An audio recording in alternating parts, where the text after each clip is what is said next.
true nervous, very, very dreadfully nervous. I had been and am. But why would you say that I am mad? The disease had sharpened my senses, not destroyed, not dulled them. Above all was the sense of hearing acute. I heard all things in the heaven and in the earth. I heard many things in hell. How then am I mad? Hearken and observe how healthily, how calmly I can tell you the whole story. It is impossible to say how the first idea entered my brain, but once conceived, it haunted me day and night. Object, there was none. Passion, there was none. I loved the old man. He had never wronged me. He had never given me insult. For his gold I had no desire. I think it was his eye. Yes, it was this. He had the eye of a vulture, a pale blue eye with a film over it. Whenever it fell upon me, my blood ran cold, and so by degrees, very gradually, I made up my mind to take the life of the old man, and thus rid myself of the eye forever. Now this is the point you fancy me mad. Madmen know nothing, but you should have seen me. You should have seen how wisely I proceeded, with what caution, with what foresight, with what dissimulation I went to work. I was never kinder to the old man than during the whole week before I killed him.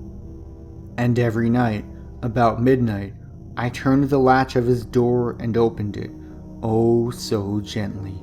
And then, when I had made an opening sufficient for my head, I put in a dark lantern, all closed, that no light shone out, and then I thrust in my head. Oh, you would have laughed to see how cunningly I thrust it in. I moved it slowly, very, very slowly, so that I might not disturb the old man's sleep. It took me an hour to place my whole head within the opening, so far that I could see him as he lay upon his bed. Ha! Would a madman have been so wise as this? And then, when my head was well in the room, I undid the lantern cautiously, oh so cautiously. Cautiously, for the hinges creaked. I undid it just so much that a single thin ray fell upon the vulture eye, and this I did for 7 long nights. Every night just at midnight, but I found the eye always closed, so it was impossible to do the work. For it was not the old man who vexed me, but his evil eye. And every morning, when the day broke, I went boldly into the chamber and spoke courageously to him, calling him by name in a hearty tone, and inquiring how he had passed the night. So you see, he would have been a very profound old man, indeed, to suspect that every night, just at 12, I looked in upon him while he slept. Upon the 8th night, I was more than usually cautious in opening the door. A watch's minute hand moves more quickly than did mine. Never before that night had I felt the extent of my own powers, of my sagacity. I could scarcely contain my feelings of triumph. To think that there I was, opening the door, little by little, and he not even to dream of my secret deeds or thoughts. I fairly chuckled at the idea, and perhaps he heard me, for he moved on the bed suddenly, as if startled. Now you may think that I drew back, but no. His room was as black as pitch with a thick darkness, for the shutters were close fastened through fear of robbers, and so I knew that he could not see the opening of the door, and I kept pushing it on steadily. I had my head in, and I was about to open the lantern, when my thumb slipped upon the tin fastening, and the old man sprang up in bed crying out, "Who's there?" I kept quite still and said nothing. For a whole hour I did not move a muscle, and in the meantime I did not hear him lie down. He was still sitting up in the bed, listening, just as I have done night after night, hearkening to the death watches in the wall. Presently, I heard a slight groan, and I knew it was the groan of mortal terror. It was not a groan of pain or of grief. Oh no, it was the low, stifled sound that arises from the bottom of the soul when overcharged with awe. I knew the sound well. Many a night, just at midnight, when all the world slept, it has welled up from my own bosom, deepening with its dreadful echo. The terrors that distracted me, I say I knew it well. I knew what the old man felt and pitied him, although I chuckled at heart. I knew that he had been lying awake ever since the first slight noise, when he had turned in the bed. His fears had been ever since growing upon him. He had been trying to fancy them causeless, but could not. He had been saying to himself, "It is nothing but the wind in the chimney. It is only a mouse crossing the floor." Or, "It is merely a cricket which has made a single chirp." Yes, he had been trying to comfort himself with these suppositions, but he had found all in vain. All in vain, because death, in approaching him, had stalked with his black shadow before him, and enveloped the victim, and it was the mournful influence of the unperceived shadow that caused him to feel, although he neither saw nor heard, to feel the presence of my head within the room. When I had waited a long time, very patiently, without hearing him lie down, I resolved to open a little.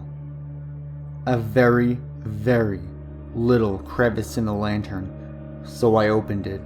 You cannot imagine how stealthily until, at length, a simple dim ray, like the thread of a spider, shot from out the crevice and fell upon the vulture eye. It was open, wide open, and I grew furious as I gazed upon it. I saw it with perfect distinctness, as a dull blue, with a hideous veil over it that chilled the very marrow in my bones.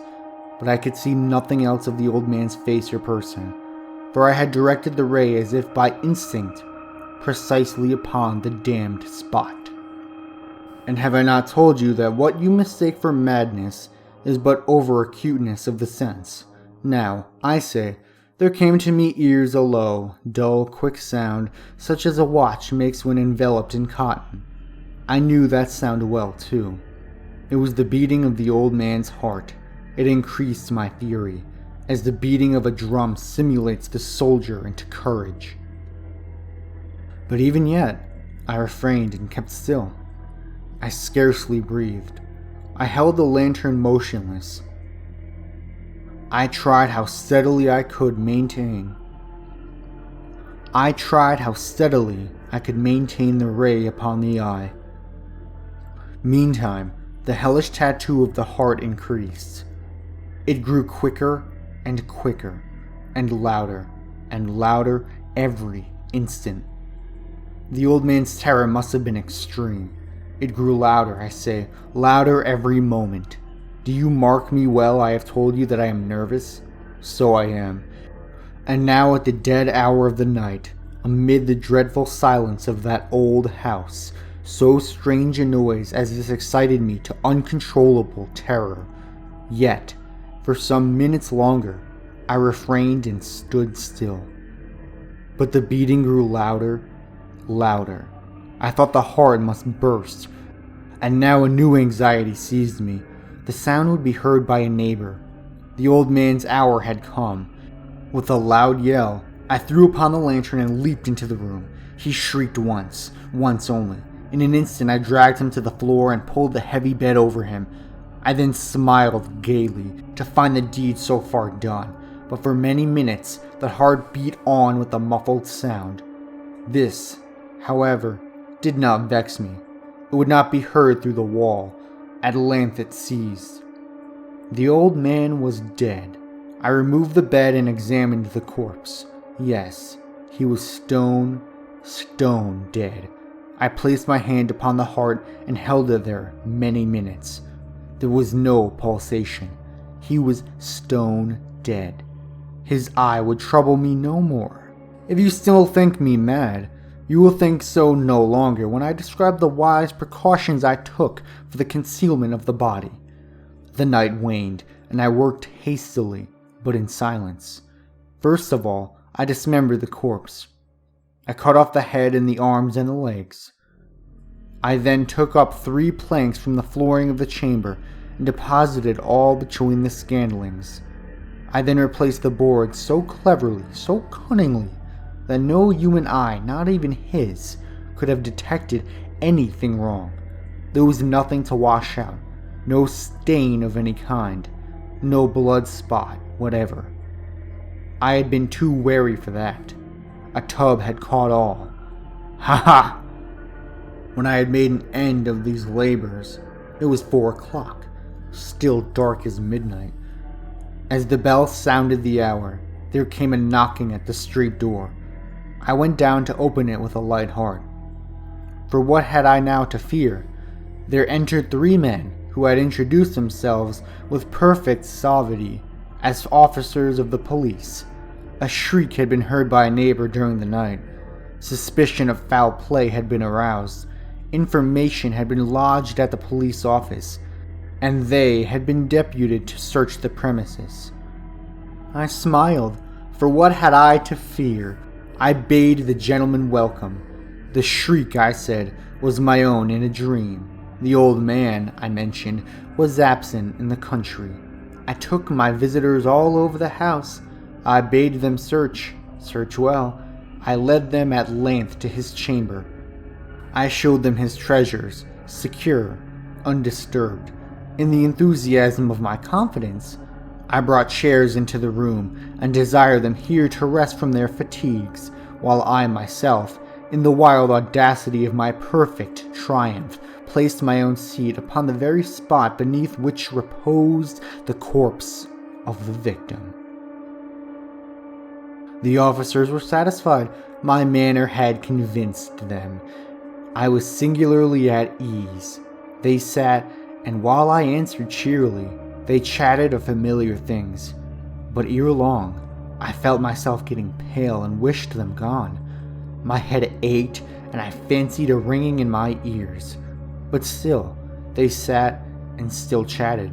The ringing became more distinct. It continued and became more distinct. I talked more freely to get rid of the feeling, but it continued and gained definiteness, until, at length, I found that the noise was not within my ears. No doubt I now grew very pale, but I talked more fluently and with a heightened voice. Yet the sound increased, and what could I do?